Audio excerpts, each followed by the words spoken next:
আসসালামু আলাইকুম রহমতুল্লাহি ওয়া বারাকাতুহু। কেমন আছেন ভিউয়ার্স? আশা করি ভালো আছেন, আমিও ভালো আছি। তো আজকে চলে আসলাম একটা প্যানকেকের রেসিপি নিয়ে। তো এটা খুবই সাধারণ রেসিপি, বাসায় থাকা ইনগ্রিডিয়েন্টসগুলো দিয়ে এই প্যানকেকটি বানিয়ে নিতে পারবেন আপনারা সকলে। তো আমি প্রথমে দুইটা ডিম ব্যবহার করেছি। এখানে দুইটা ডিমকে আমি ভালোভাবে ফেটিয়ে নিয়ে বিটার মেশিন দিয়ে আমি বিট করে নেব। যাদের বিটার মেশিন নেই তারা হ্যান্ড ব্লেন্ডার দিয়ে বিট করে নিতে পারেন। তো এটা একটু অনেকখানি ফোম হবে, সেই পর্যন্ত হাত দিয়ে এটাকে বিট করতে হবে।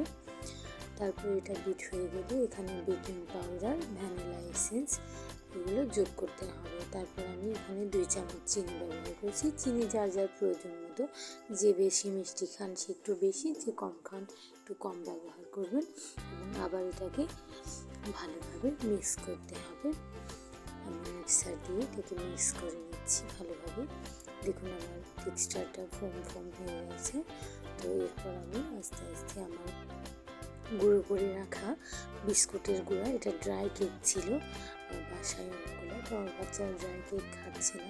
তো ড্রাই কেকগুলোকে অন্যভাবে, আসলে বেশি দিন ঘরে বিস্কিট রাখা উচিত না।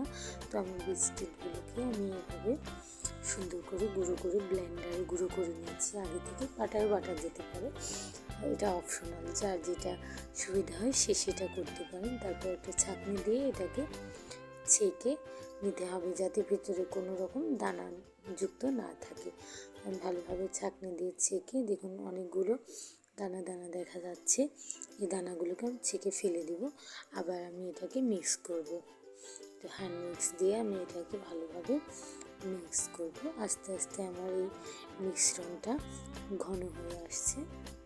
তো এবার আমি একটু এর সাথে চকলেট এবং গুঁড়া দুধ যোগ করব।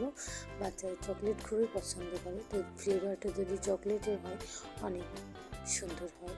চকলেট ফ্লেভার অ্যাড করার থেকে এখানে চকলেট ব্যবহার করাটা উত্তম। তো আমি একটু চকলেট অ্যাড করে দিয়েছি। তারপর আমি এটাকে মিশিয়ে নিলাম। এবার কিছুক্ষণ রাখার পর দেখুন একটু নরম হয়ে গেছে। এটাকে আমি হ্যান্ড মিক্স দিয়ে নাড়াচাড়া করে মিক্সচারটাকে এবার আস্তে আস্তে আমার প্যান গরম করা আছে চুলায়, আমি প্যানে বসিয়ে দেব। ভালোভাবে হাত দিয়ে নাড়াচাড়া করে দিতে হবে, যাতে ভেতরে কোনো বাবলস না থাকে, তাহলে কিন্তু এটা অনেক সুন্দর হবে না।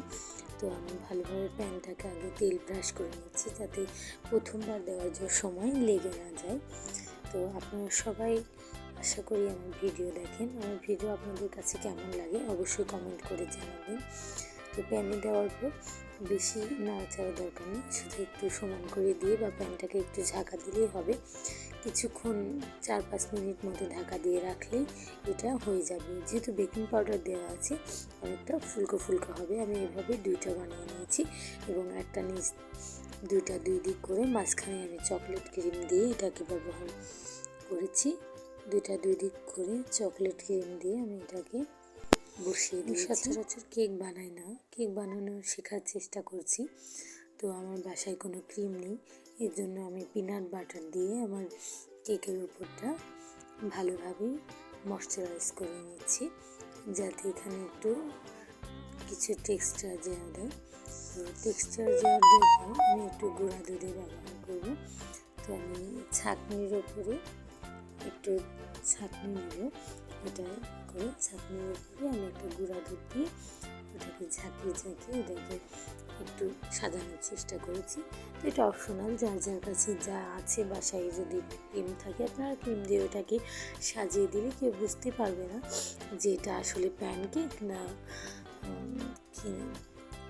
ওভেনে দেওয়া কেক। তো আসলে